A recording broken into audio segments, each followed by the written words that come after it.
saya Razman Arif Nasution telah melaporkan saudara Putri Iklima Aprilia ke Polda Metro Jaya, Jakarta. Ini laporan. Saudari Putri Iklima Aprilia alias Iklima King. Oke. Polda Metro Jaya. Ya, dugaan tentang keterangan palsu.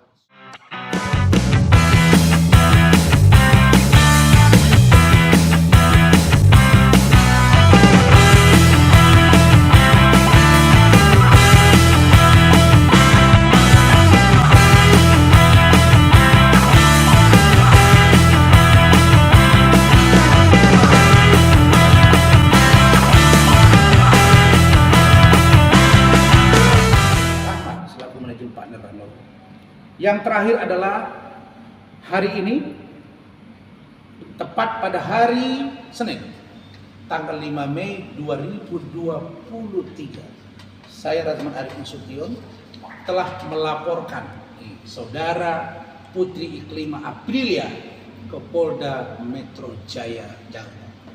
Ini laporan.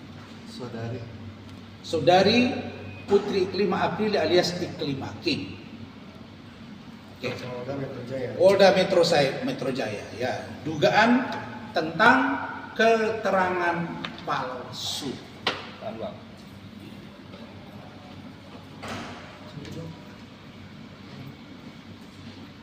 Hari ini ya Bang ya? Ya, ini LP-nya.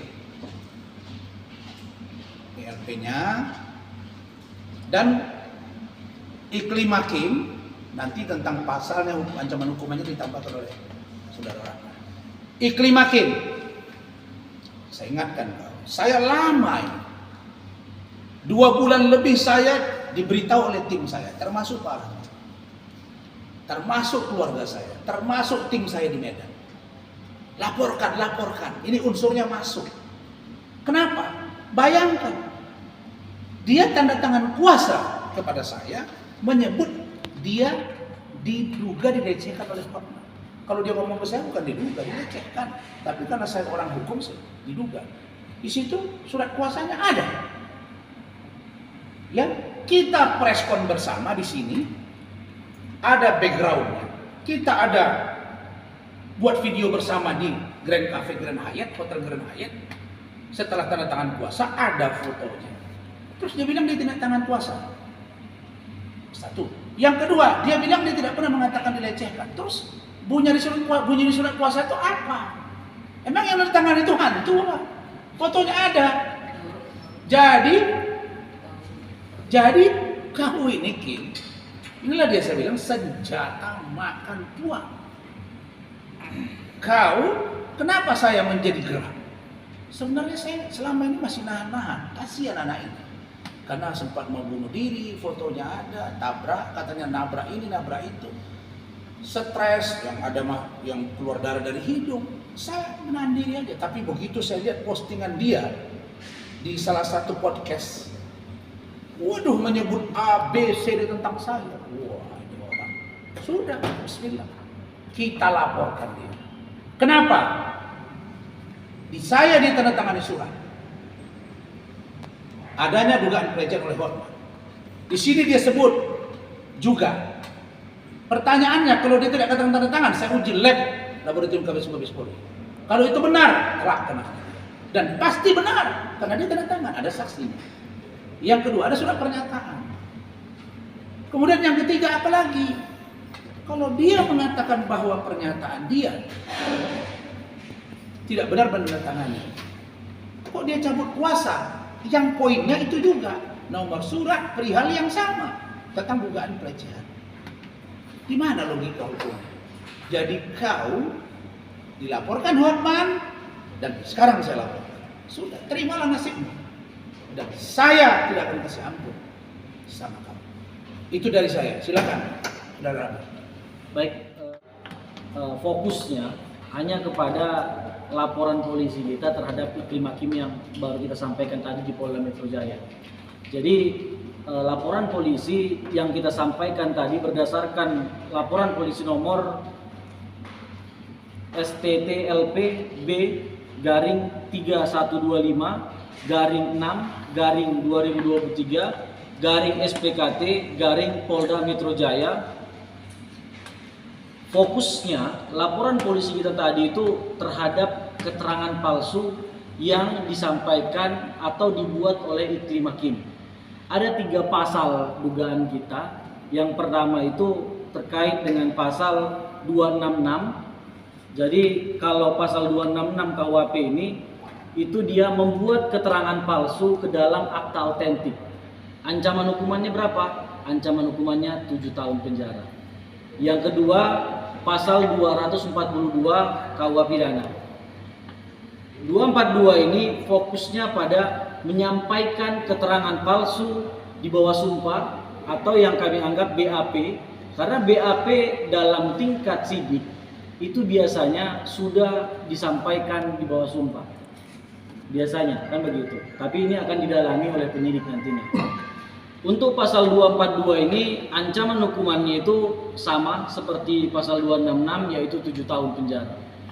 Yang ketiga fokusnya adalah kepada pasal 14 ayat 1 ini menyiarkan informasi palsu. Kenapa kami zoomtokan ataupun kami fokuskan kepada menyiarkan? Karena setelah dia menyampaikan informasi bahwa dia mengatakan tidak pernah menandatangani surat kuasa, tidak pernah menandatangani surat pernyataan. Setelah selesai diperiksa ataupun menyampaikan BAP di Bareskrim Mabes Polri, dibawa dia melalui kuasanya dan atau dirinya sendiri menyampaikan preskon di depan media seperti ini, tetap bahasanya tidak pernah memberikan kuasa, ya kan? Artinya ada pernyataan yang kontraproduktif dengan video-video yang kita miliki. Pertama, video-video kita terkait dengan preskon yang dijelaskan Pak Rasman tadi. Yang kedua, kita memiliki video dia menerangkan bagaimana dia dilecehkan secara verbal ataupun non-verbal oleh Hotman Paris Hutapea, diduga ini ya, diduga tadi pelecehan seksual itu di Kementerian PPA. Di situ kita ada dokumentasinya, ada videonya, jelas dikatakan dia bagaimana pelecehan itu dilakukan. Tetapi setelah adanya laporan oleh HPH tadi, Hotman Paris Hutapea di Bareskrim, tiba-tiba dia mencabut ini semuanya. Dia bilang tidak pernah tanda tangan kuasa, dia sampaikan tidak pernah tanda tangan surat pernyataan, dia sampaikan lagi tidak pernah mengatakan adanya dugaan pelecehan seksual. Ini kan lucu ini. Ini mudah-mudahan menjadi pelajaran untuk kita semua. Bagaimana kita komitmen dengan apa yang kita sampaikan kepada kuasa hukum kita ketika kita minta bantuan. Apalagi perkara Iklim Hakim ini, fokusnya ini ya. Perkara Iklim Hakim yang dulu kita tangani itu, Ranlaw Firm itu menerima kuasa terhadap Iklima itu secara pro bono ataupun secara cuma-cuma. Gak ada Iklim Hakim bayar kita 1 rupiah pun. Bayangin aja keluar. Dalam surat kuasa ini ada 6 pengacara yang menerima kuasanya waktu itu. 6 pengacara ini tidak mendapatkan 1 rupiah pun atas perkara yang ditanganinya gitu. Bayangin teman-teman. Iya kan? Kita tanpa dibayar serupiah pun tiba-tiba hari ini menjadi problem, kita dilaporkan oleh Hotman Paris Hutapea, tapi tidak apa-apa. Kita tetap yakin dan percaya bahwa negara ini memang negara hukum yang sistemnya akan berjalan lurus, kan begitu. Nggak bisa intervensi hukum kita ini. Saya pikir itu aja Pak. Baik. Selanjutnya. Jadi poin tersebut